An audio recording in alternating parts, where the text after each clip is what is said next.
So just to introduce our first plenary speaker, Pietro Cicuta is the head of biological and soft systems at the Cavendish Lab at the University of Cambridge.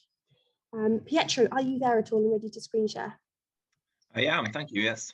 Brilliant. So his research focuses on imaging, microfluidic devices, and addressing really a range of questions on biological and soft matter physics. So we're really happy and delighted to have you at the conference, Pietro, and over to you.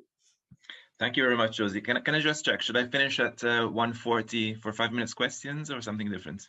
Yes, that'd be great if you've got a few minutes for questions at the end, but we can also ask them in the panel. So okay. Feel free to use the time as you want. Thank you very much. Can you see my...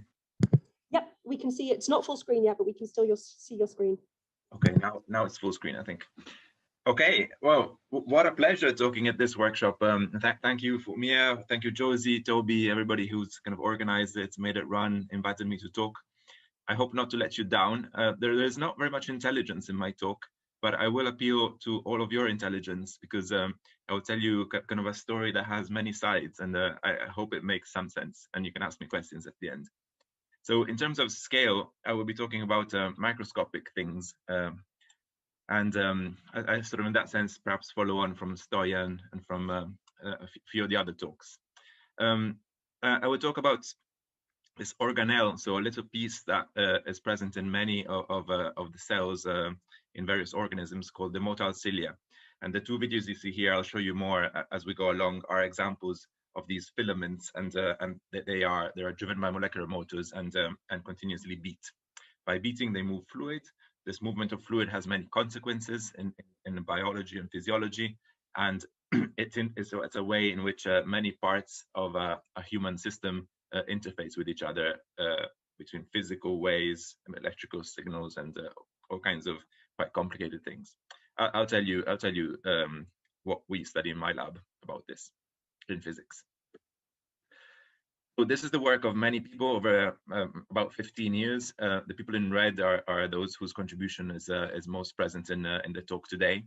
I just highlight the unpublished stuff has to do with using cilia as sort of computational models, and this comes at the end of the talk. And that has been the work of two final year project students in physics, David Liu and Billy Meadowcroft. So I have to introduce the concept of synchronization. Maybe many of you know about it or can imagine what it is. And one way to think about it is in the context of these experiments with metronomes, which if you Google and go on YouTube for metronome videos, you find many examples. This, I think, is the most beautiful. It has many metronomes. So the metronomes are set in motion. I will speed up a little bit because the whole thing takes 4 or 5 minutes. So they're set in motion with random phase. I'll show you how that happens. And then by waiting a few minutes, something quite interesting happens to these metronomes. Oops.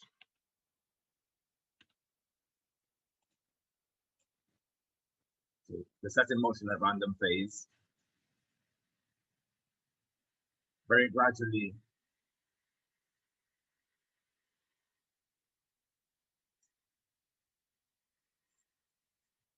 over a few minutes by themselves, they spontaneously start sort of ticking together, a little bit like the old days of Communist Party big congresses in sort of the Soviet Union.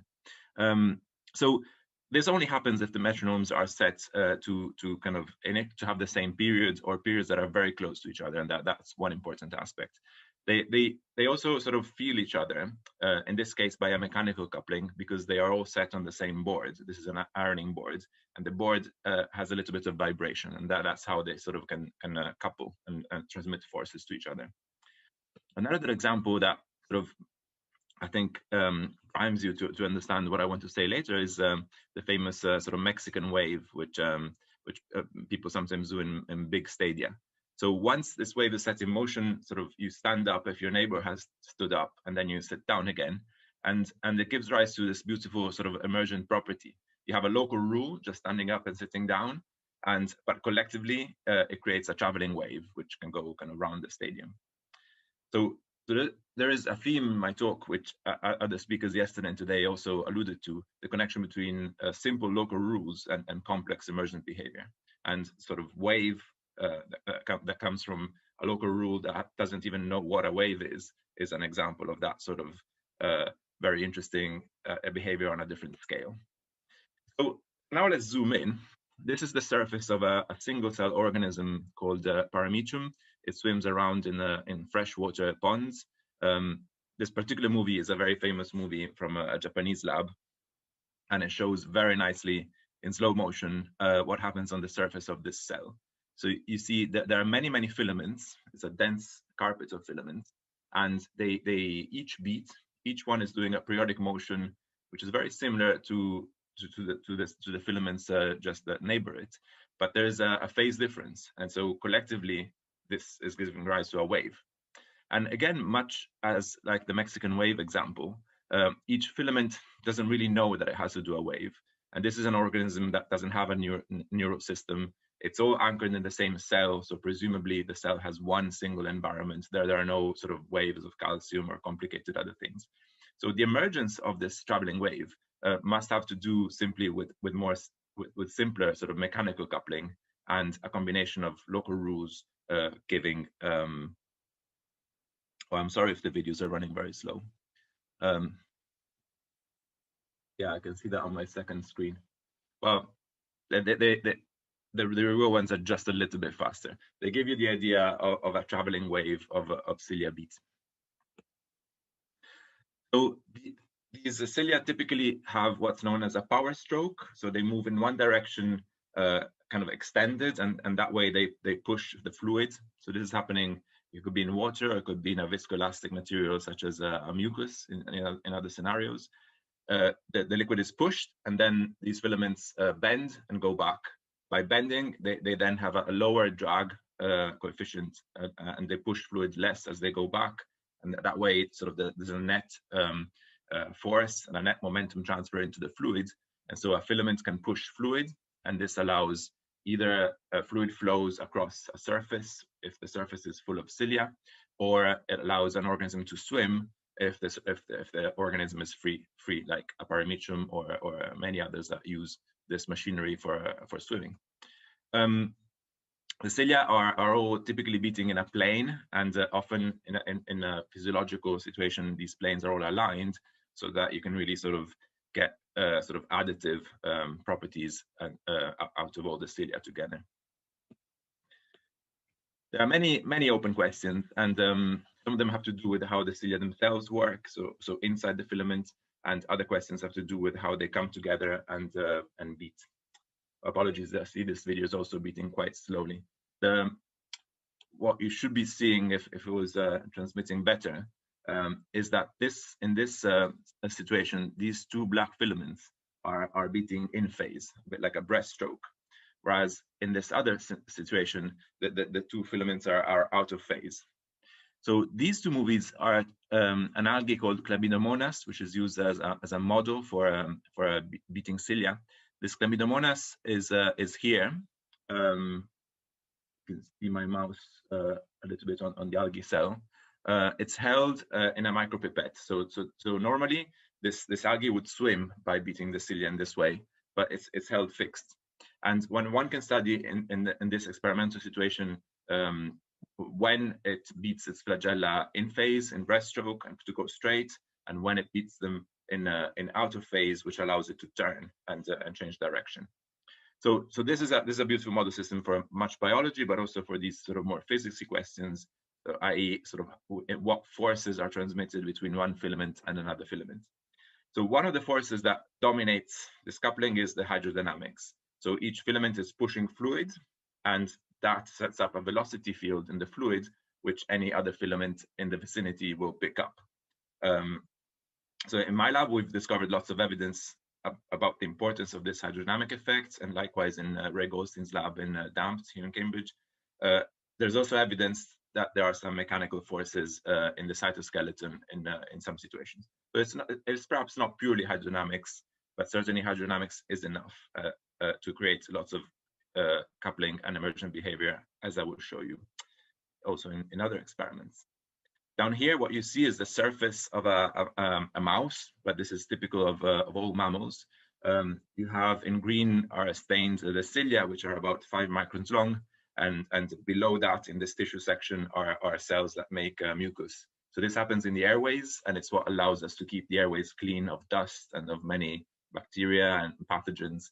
And for example, in the COVID virus, the virus arrives and it sticks to the cilia and it stops them from beating, which is probably one reason why it then is able to reach the bottom of the lungs and create infections there. So, okay, so in my lab, we studied the biology and what goes wrong and the diseases, but that's not really the topic of today.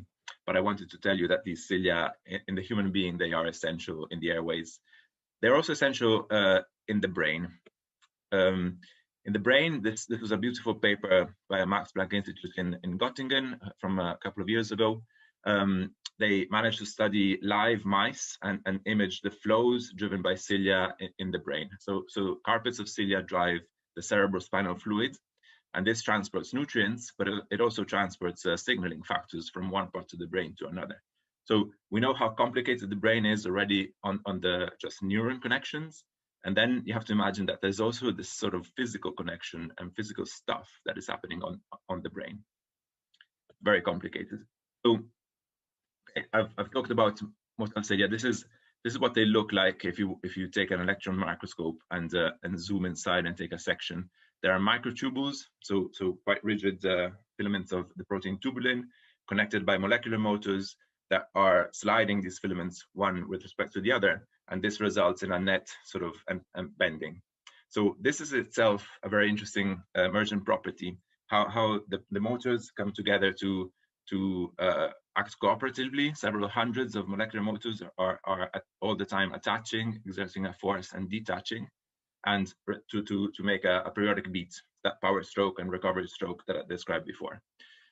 In different organisms, the structure of the number of tubules, tubulin filaments and the motors is almost exactly the same, but what can change is the length of the filament and the energy that flows in and other subtle things that result in the overall shape of the beat being different. And then that can lead to quite different emergent properties when you have two filaments or more than two filaments. Okay, so I should say these filaments beat at between 10 and 50 hertz, depending on which one you're looking at, if it's the algae or the airway or the brain of a mammal. They can be anywhere between just below 10 microns and up to 30 microns. And their diameter is 250 nanometers, and that's fairly conserved across kind of all the eukaryotes. So these are a few more videos, a bit better. These are healthy airway cells, and each cell has several hundred filaments, and they are beating, and you see kind of nice flexible beats. And this flexible beat is important in establishing coordination and waves.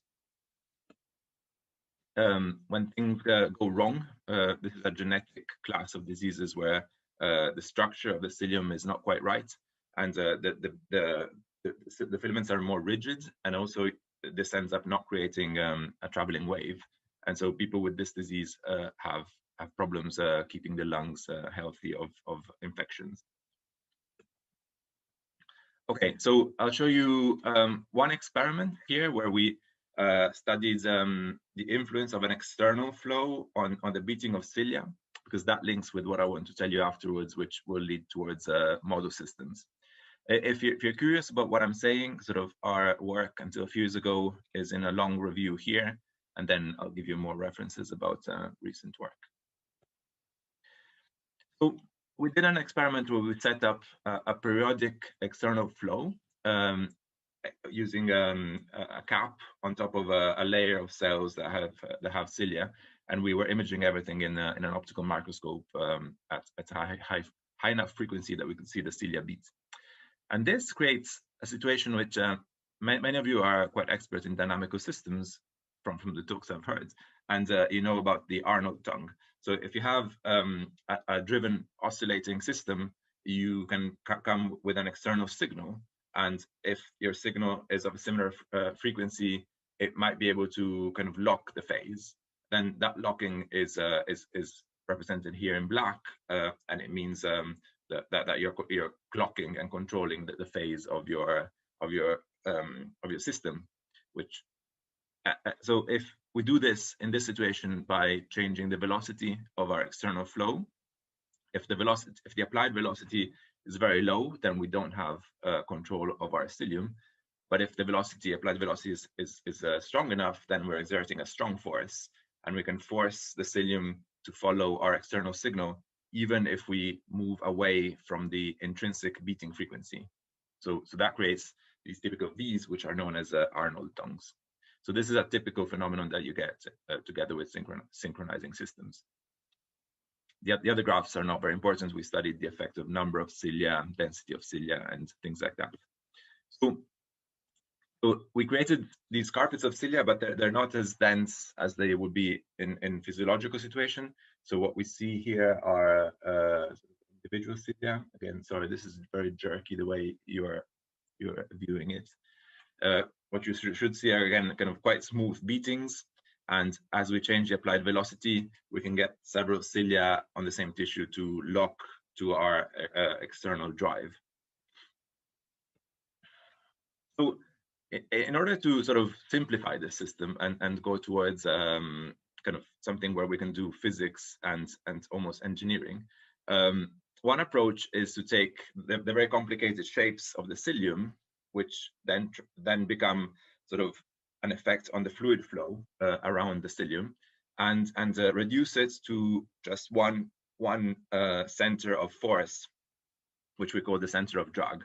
So we can do that from these experiments by segmenting the shapes of the cilia at each frame, and then imagining that the cilium is made of rods, and each rod is sort of creating a contribution to the fluid flow. And then we add them all up into just a one kind of sphere, one small sphere, which we move along the center of drag of the filament. If we do that, we can reduce that very complex kind of flexible filament to a sphere and to a trajectory and to a velocity along that trajectory. And sort of all the biological systems that we've in some of our work we've done the job of kind of collecting data from as diverse systems as we could. They can be reduced to this sort of unified, more simplified framework of trajectory and velocity, and then we can study how these spheres along trajectories with the right properties synchronize or don't synchronize. And at this stage, we only have hydrodynamic interactions. So we drive the spheres along trajectories, and each sphere sets up a velocity field. And we know how another sphere picks it up by something called the Oseen tensor, which basically says that the fluid flow has the velocity of your driving sphere, but it decays like 1 over the distance, or 1 over the distance cubed if you're close to a surface. And then the other sphere will pick this up as a force. So each sphere is going around its trajectory with by itself, it would have a well-defined period and a given track, but a free phase. But if they are also exerting small forces on each other, then it's possible that these phases will lock, which is the synchronization that I've been talking about before. So they might lock in phase, they might lock in antiphase, or they might lock with a small phase difference. And if there is a small phase difference and you have several of these spheres sort of perhaps in a line, then that would be the situation where you get a traveling wave along the line. Okay, so these are the papers that I'm sort of very kind of presenting in a sort of fairly superficial way. This idea of the simple sphere and studying synchronization of spheres can be also the basis of experiments. And you can trap small spheres in optical traps, which we call optical tweezers, and you can push them around by moving a focused laser beam. And you can trap several spheres because you can time share the beam or have several beams each holding one sphere. So we time share the beam, and we can trap up to 12 spheres. So this allows to do an experiment which is basically moving the colloidal particle along a trajectory. It could be a circle, or it could be something more interesting like a bean shape, like I showed before. And it might have a modulation of velocity at particular angles.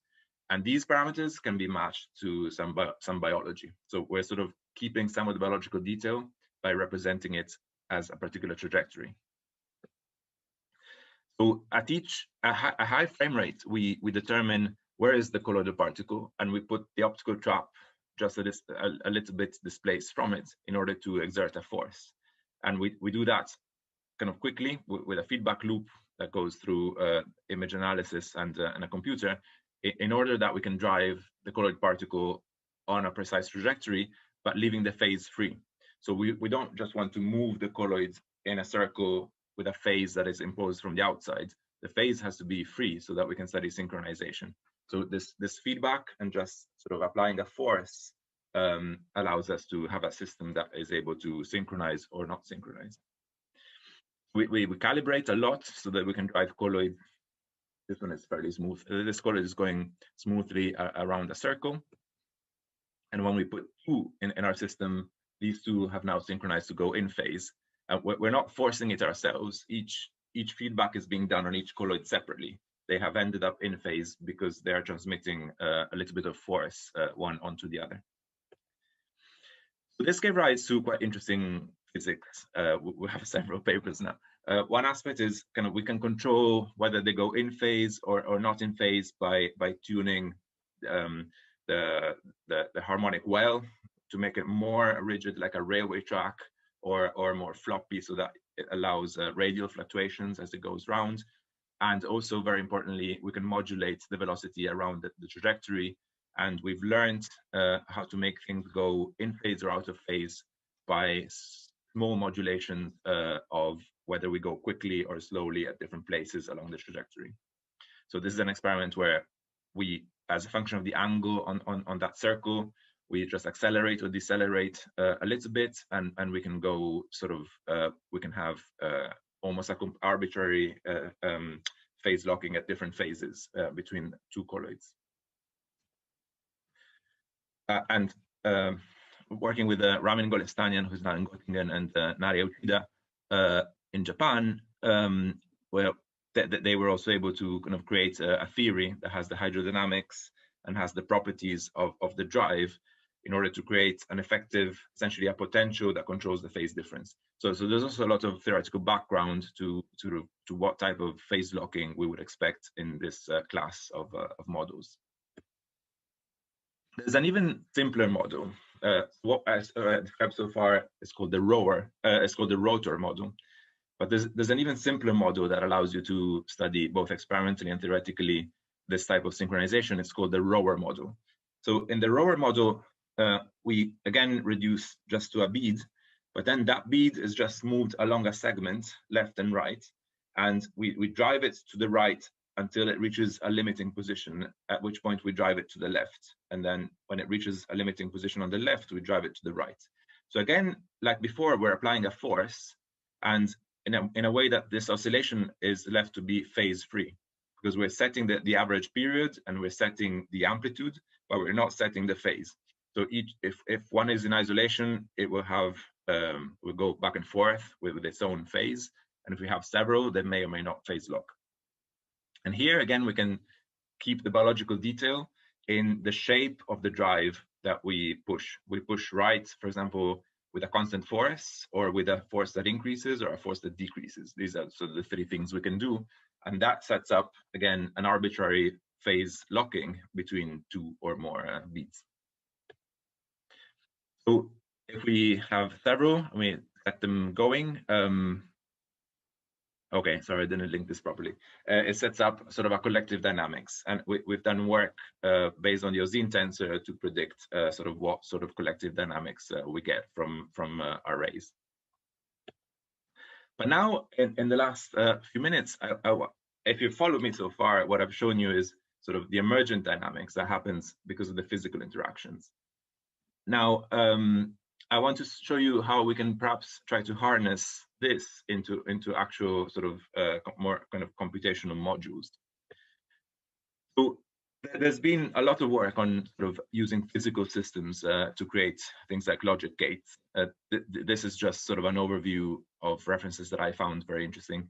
There's been work on sort of chemical systems using enzymes or simple chemical reactions. And it's work that I think started in this 1993 paper, I think is the key reference, the oldest reference I could find, but it's still very much active today.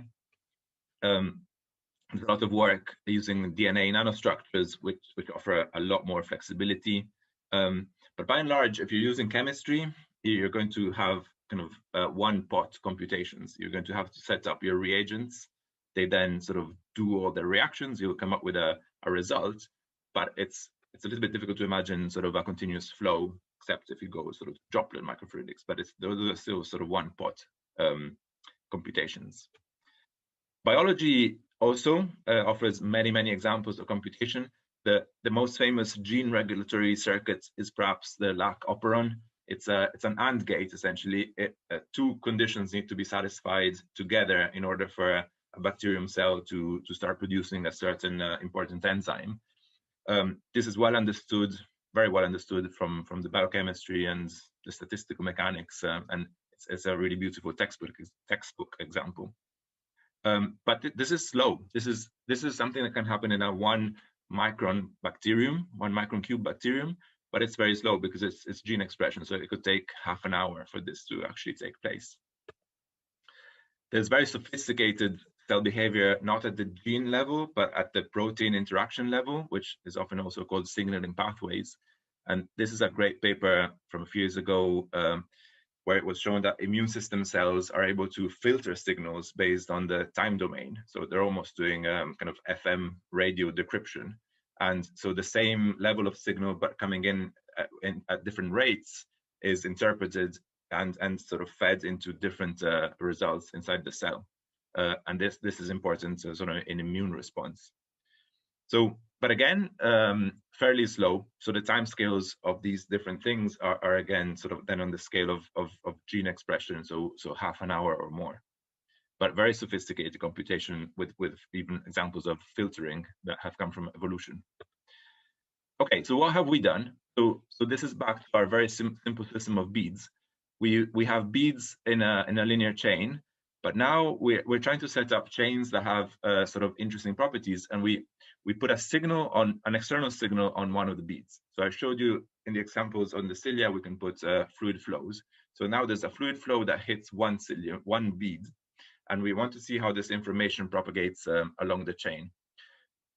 We can have the chain sort of with equal spacing, but if we want sort of asymmetric information transfer, one way is to make an increasing distance between the beads along the chain. And that, very interestingly, to me at least, sort of starts to give sort of a diode behavior. If you have a chain with increasing distances, it becomes very different whether you put the signal on one end or on the other end. Basically, you get information transfer only in one direction. By information transfer, I mean one of many things. You can look at the coherence of one bead to the other, the phase locking, or the coherence to this external signal that we're putting in, that they're all broadly equivalent. Once we have the diode, we can put sort of these diode chains together. And we've demonstrated, but not yet published, sort of a whole complete set of logic gates.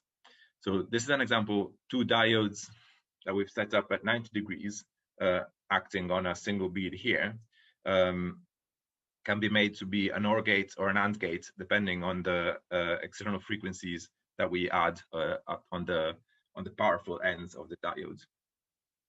So there's not yet sort of the non-linearity I would hope. We're still sort of optimizing this to really have a very strong AND behavior. But it's the beginning to me of using kind of these systems as modules.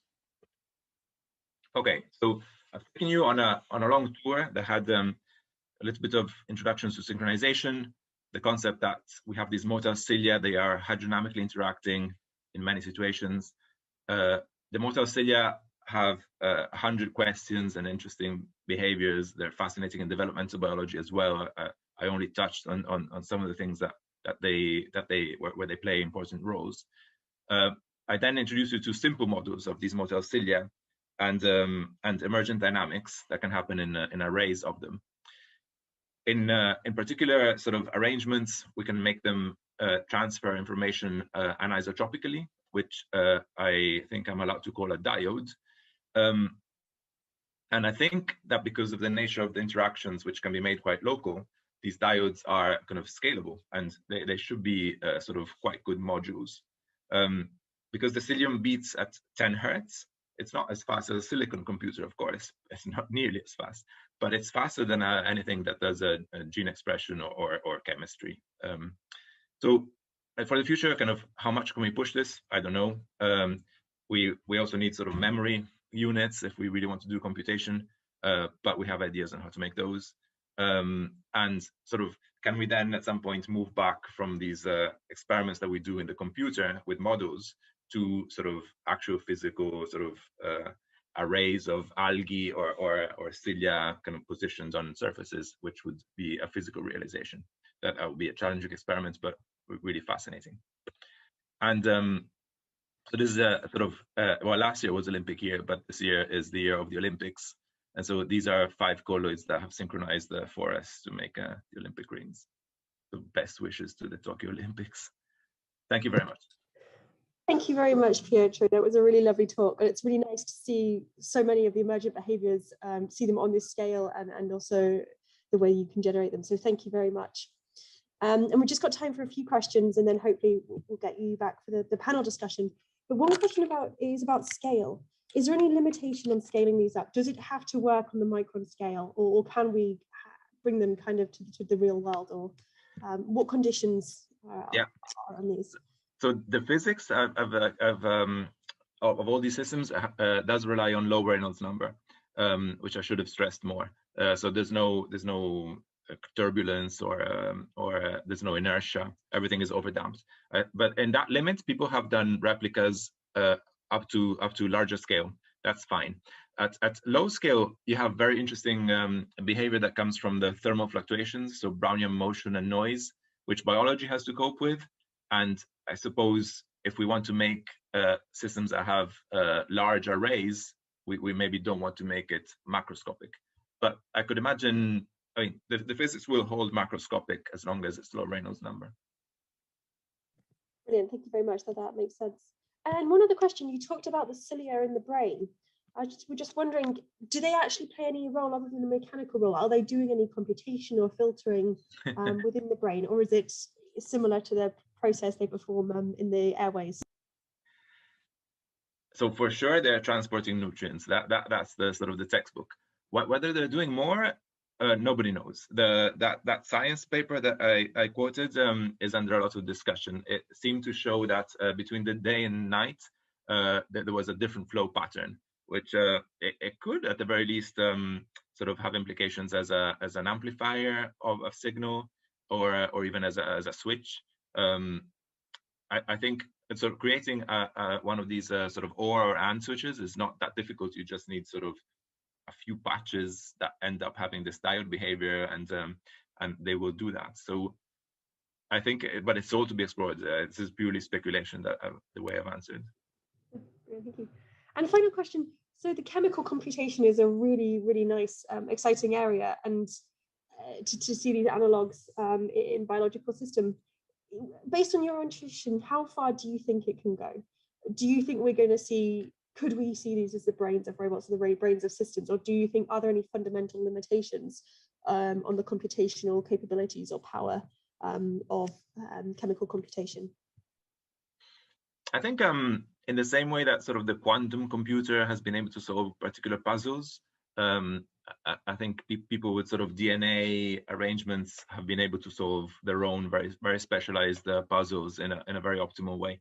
But if we want a general purpose computer, well, it'll be tricky. But I think that the beauty of these sort of non-silicon approaches are that you can build them out of biology. You can have them fed by kind of some carbon fixation by a plant. That you might be able to just kind of make them self-assemble. They have, I don't think they're going to be as powerful as an Intel chip anytime soon, but they have other advantages. Thank you very much. Yeah, that's really interesting. Finding the right niche for different types of computation, for different applications and different types of learning as well. Thank you very much. Thank you very much, Pietro. That was a really another fascinating talk. Thank you. And I'm sure there's more questions will come in and have come in on both the chat and this Discord. So hopefully we'll be able to catch up those later and hopefully hear from you later as well. So thank you. Thank you. So in the next section of the workshop, we're going to move on to some panel discussions. So we're just going to have quick 10-minute talks by each of the speaker. And then we'll move on to a group discussion. So bring back all the panelists together and try and have a bit more of a discussion.